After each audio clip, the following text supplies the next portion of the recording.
Good afternoon. I'm Brent Wilsey, and yes, it's Friday afternoon, so we're talking about the Smart Investing Briefing. Today we're talking about will Lehman Brothers crash happen again today? Well, the answer to that question is no, it's not. We're going to cover this as we go on through it, but let's talk about the history a little bit of Lehman Brothers. A shame here, Chase, because they've been around since 1849. It was started by three brothers. They've seen things like the two world wars. They've seen the Great Depression. They've seen the decline of long-term capital, all these things, but what drove them down was the mortgage and the real estate situation. Yeah, I mean, 2008 was definitely a tough time, and I think these banks kind of did it to themselves a lot of times, like Lehman Brothers. I mean, if we look at it here, they were the largest bankruptcy in history, September 15th, 2008. That's this weekend. That's why we're talking about it. Yep. That 10-year anniversary coming up. But what it all started with was they acquired 5 mortgage lenders. And we're talking about mortgage lenders. Yeah, mortgage lenders, they're good people. A lot of them are. Problem was they were acquiring the wrong types of mortgage lenders. I'll kind of let you speak to that a little bit. Back then, this is the hype, like, oh, the subprime lenders, like, oh, don't worry about it. You're subprime, we'll still loan to you.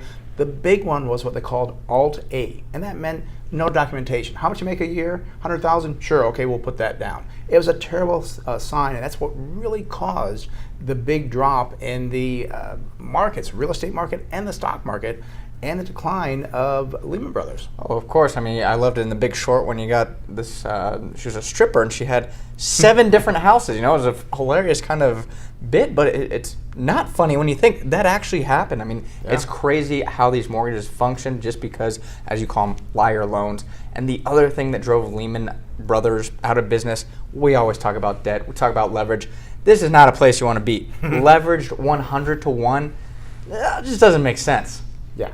And that's why we say it's not going to happen again, because the fact that our banks now have gone through so much scrutiny now, they're not anywhere near this 100 to 1. I mean, they are so strong capital. We've kind of talked about this before, to where they can get through a worse depression than we had before and be fine. So that's why it will not happen again today.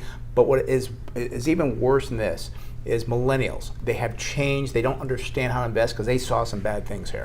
Oh, and I mean, look at it here. Millennials hold cash. They're scared of the stock market.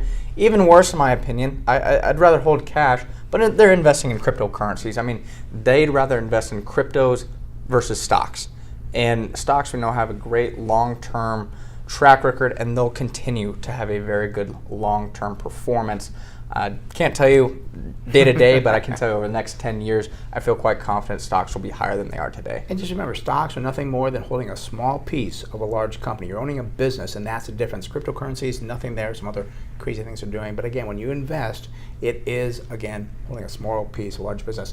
Tomorrow morning on 760 KFMB, 8 o'clock, tune in or comment here, and we'll answer your questions for you.